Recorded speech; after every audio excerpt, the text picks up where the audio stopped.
قد يسرنا القرآن للذكر فهل من مدكر۔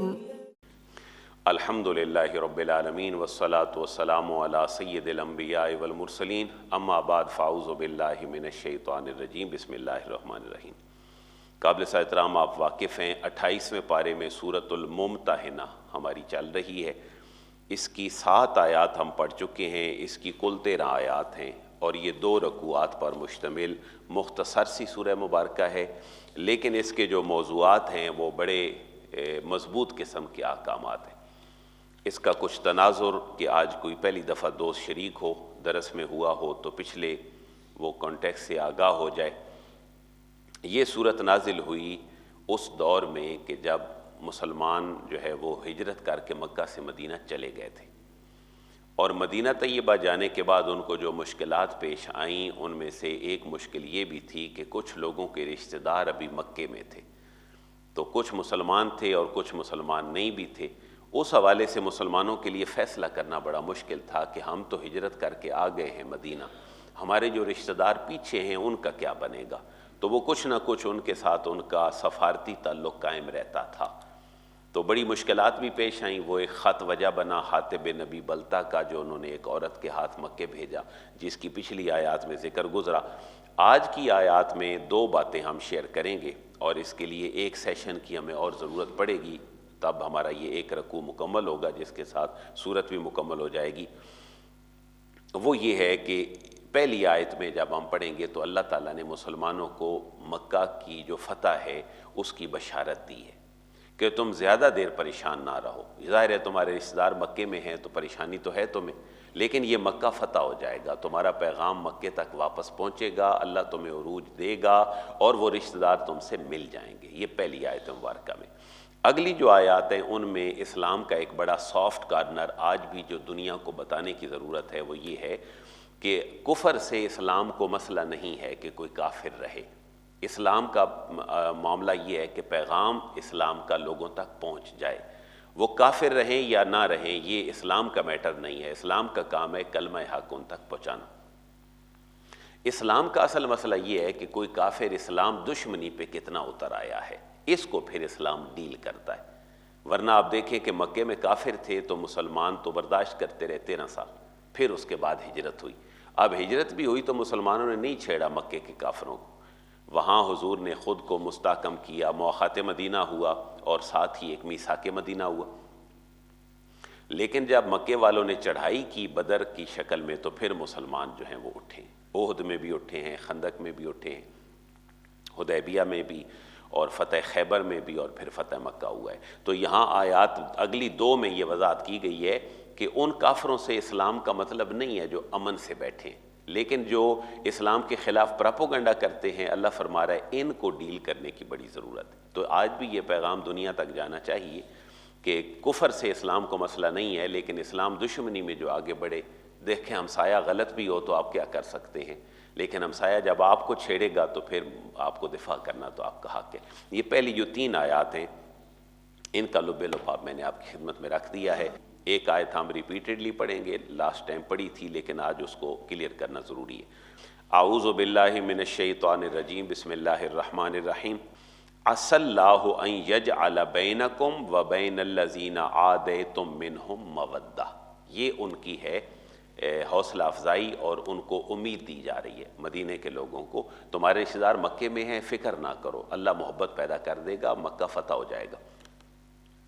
عسیٰ جو ہے یہ قریب کے لیے آتا ہے، قریب ہے اللہ ان یجعل کہ اللہ تعالیٰ فرما دے گا، پیدا فرما دے گا، بینکم تمہارے درمیان، وبینا اور درمیان الذین ان لوگوں کے عادیتم جن کے ساتھ تم دشمنی رکھتے ہو اللہ کی رضا کے لیے، اللہ ان کے درمیان پیدا فرما دے گا۔ کیا فرما دے گا؟ مودہ، محبت پیدا فرما دے گا، جس سے بٹوین دا لائن فتح مکہ کی طرف اشارہ ہے کہ مکہ فتح ہو جائے گا اور تم اسلام کی طرف ان کو آتا ہوا دیکھو گے۔ اور ایسے ہوا بھی، حضور 10,000 کا لشکر لے کر آئے تھے فتح مکہ پر، کوئی چڑھائی نہیں کی پرامن طریقے سے. آپ نے اعلان فرمایا کسی عورت پہ تلوار نہیں اٹھانی، کسی درخت کو نہیں کاٹنا، حتیٰ کہ کوئی پناہ مانگے تو پناہ بھی دے دینی ہے. کافر مسلمانوں کے گھروں میں جو چھپ گئے تھے مسلمانوں نے ان کو بھی پناہ دے دی تھی. تو یہ جو محبتیں ہوئی تھیں یہ اس وقت جوک در جوک لوگ دائرہ اسلام میں داخل ہوئے تھے. واللہ قدیر، اور اللہ تبارک و تعالیٰ بڑی قدرت والا ہے. واللہ غفور الرحیم، اور اللہ تبارک و تعالیٰ غفور بخشنے والا ہے، رحیم رحم کرنے والا ہے. یعنی ان کافروں کے گناہ بھی اللہ بخش دے گا جو ابھی تک حالت کفر میں ہیں جب وہ مومن ہوں گے. اب اگلی 2 آیات میں وہ 2 لوگ ہیں کہ تمہاری دشمنی کا معاملہ کن کے ساتھ ہے. اللہ کس سے منع کر رہا ہے کہ تم اپنے تعلقات نہ رکھو. لا ینہاکم اللہ عن الذین لم یقاتلوکم فی الدین، یہ پہلی سٹیٹمنٹ ہے. لا ینہاکم اللہ، لا کا منع نہیں، ینہا منع کرتا، کم تمہیں، اللہ اللہ تمہیں منع نہیں کرتا. مدینے میں رہ کر جو مکے کے لوگ ہیں ان سے منع نہیں کرتا. ان الذین، ان لوگوں سے، لم یقاتلوکم، جو تم سے قتال نہیں کر رہے. اللہ تمہیں ان سے منع نہیں کر رہا کہ نہ ملو ان سے، تمہارے رشتہ دار ہیں، چھوٹا موٹا معاملہ رکھو. جو تم سے نہیں لڑتے فی الدین، دین کے بارے میں، جو تمہارے خلاف تلوار نہیں اٹھاتے، اللہ تمہیں ان سے گفت و شنید سے روک نہیں رہا. دوسرا وہ کون لوگ ہیں؟ وَلَمْ يُخْرِجُوكُمْ مِنْ دِيَارِكُمْ، اور وہ لوگ کہ لم یخرجوکم، جنہوں نے نہیں نکالا تمہیں، من دیارکم، تمہارے گھروں سے. یعنی جو ہجرت کرنے میں پیش نہیں تھے تمہیں کروانے میں مکے کے، ان کے ساتھ تمہارا کوئی مسئلہ نہیں ہے.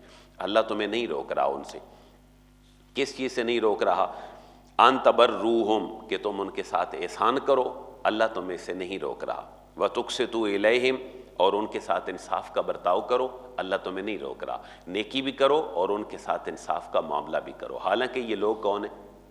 کافر ہیں. تو اسلام کا سافٹ کارنر دیکھیں کہ کافروں کے ساتھ بھی احسان اور ان کے ساتھ جو انصاف ہے، یہ اسلام کی تعلیم اور پالیسی ہے. یہ چہرہ آج مغرب کو اور عالم کفر کو اسلام کا دکھانے کی ضرورت ہے کہ اسلام تو کافروں کے ساتھ بھی احسان کرنے کی بات کرتا ہے اور اسلام کافروں کے ساتھ بھی انصاف کرنے کی بات کرتا ہے. ان آیات کا ایک خاص تناظر بھی ہے. کچھ خاص قسم کے مسلمان ایسے بھی تھے، مثلا ان کے اندر حضرت ابوبکر صدیق رضی اللہ تعالیٰ عنہ کی ایک بیوی تھی جن کا نام قتیلہ جو ہے وہ روایات میں آتا ہے، جن سے حضرت ابوبکر کی ایک بیٹی تھی جن کا نام تھا حضرت اسماء بنت ابی بکر. اچھا، وہ کافر تھی، مکے میں رہ گئیں قتیلہ. اب سیدنا صدیق اکبر اور آپ کے باقی لوگ آ گئے مدینہ میں، اولین ہجرت میں پیش تھے. اب جب ان کی ماں آئیں تو نبی پاک علیہ الصلوۃ والسلام سے حضرت اسماء نے پوچھا کہ میری ماں قتیلہ آئی ہیں تو یہ کافر ہیں، میں ان کے ساتھ کیا کروں؟ اس وقت یہ آیات کا تناظر ہے کہ یہ تو سافٹ کارنر رکھتے ہیں تمہارے لیے، بے شک حالت کفر میں تم اپنی اس ماں کے ساتھ جو کافرہ ہے نیکی بھی کرو، احسان بھی کرو اور اس کے ساتھ انصاف بھی کرو. یہ ہے صلہ رحمی بھی، کہ صلہ رحمی صرف مسلمانوں سے نہیں ہوتی، صلہ رحمی کفار کے ساتھ بھی کرنی جائز ہے جو آپ کے خونی رشتہ دار ہیں. تو بڑا پیارا اسلام کا امیج ہے، یہ ہمیں دنیا کے سامنے رکھنا چاہیے، کیونکہ دنیا پڑھتی ہے قرآن کی جہاد کی آیتیں اور وہ قرآن جلاتی ہے، وہ کہتی ہے اس کے اندر اتنی باتیں لکھی ہیں، کافروں کو مار دو. تو وہ ایک خاص وقت پہ ہے جا کے اسلام جہاد کا انکار نہیں کرتا. 2 چیزیں قیامت تک جاری رہیں گی، جب مسلمانوں نے ان کو چھوڑا تو مسلمان تباہ ہو جائیں گے. ایک جہاد اور دوسرا اجتہاد. اجتہاد ہے مسائل کو قرآن و سنت کی روشنی میں حل کرنا، یہ قیامت تک جاری رہے گا. نئے نئے مسائل پیش آتے رہیں گے. میرا خیال ہے جس دور میں آج ہم جی رہے ہیں ٹیکنالوجی کے دور میں، یہ ساری باتیں تو نئی باتیں ہیں، یہ تو اسلام کے اس دور اولین میں بالکل بھی نہیں تھی.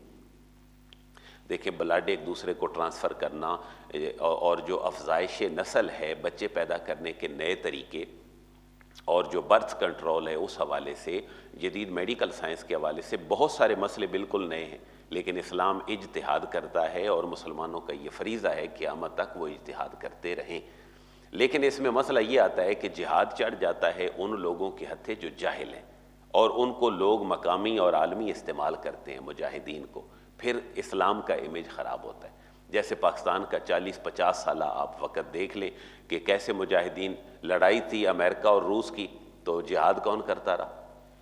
مسلمان کرتے رہے. افغانیوں سے انہوں نے جہاد کروایا، اس کے بعد قبائلی علاقے بھی آباد ہوئے، دہشت گردی کتنی بڑی. تو یہ جہاد کا تصور پھر اسلام کا تصور نہیں.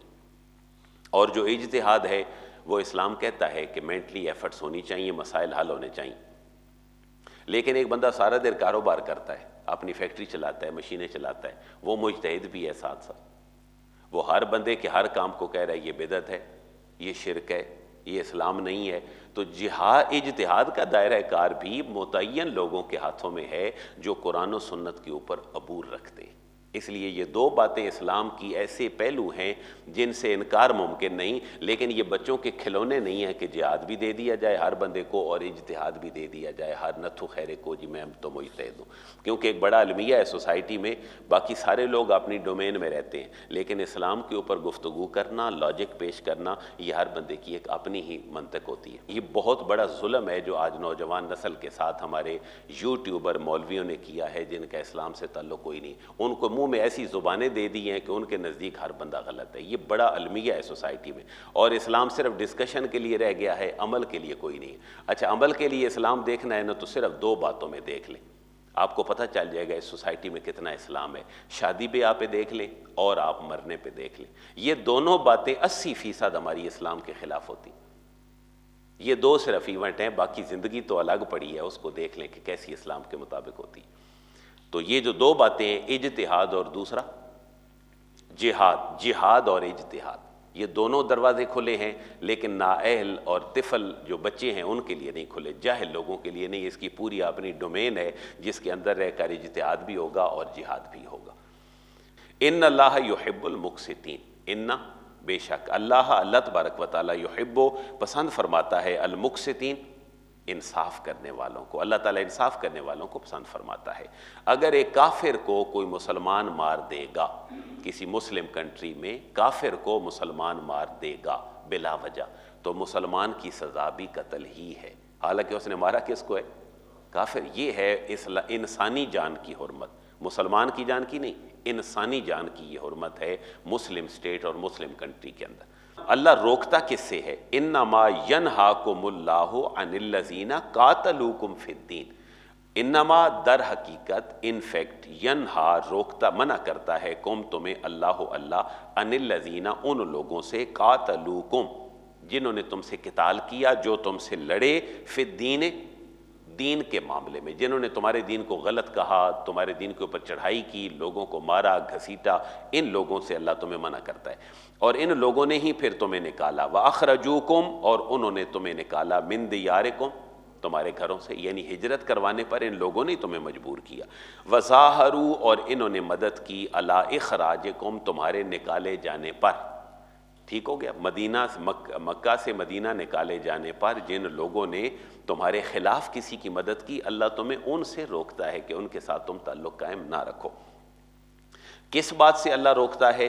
ان تولوہم، کہ تم ان کو اپنا ولی بناؤ، تم ان کو اپنا گارڈین بناؤ، تم ان کو اپنا دوست بناؤ. اس بات سے اللہ تعالیٰ تمہیں منع کرتا ہے، ان کے ساتھ دوستی تم نہ رکھو.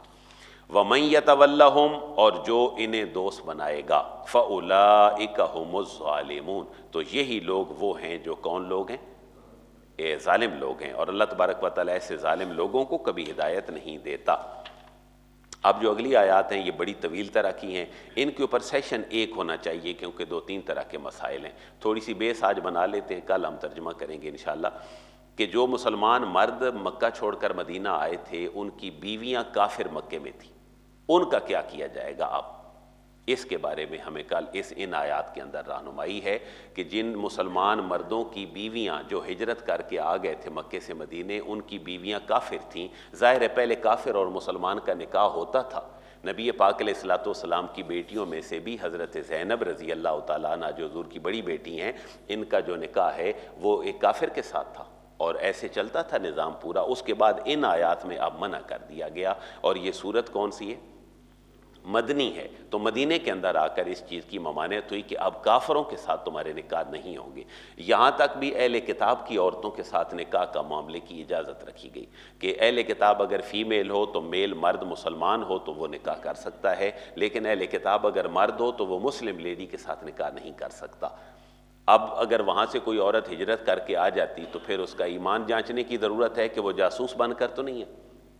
یہ جو احکامات ہیں یہ اگلے ہمارے سیشن کے اندر ہوں گے انشاءاللہ، اور یہ ایک ہی سیشن کے اندر ہوں تو ہم ان کو بہتر طریقے سے سمجھ پائیں گے۔ وَمَا عَلَيَّ إِلَّا الْبَلَاغُ۔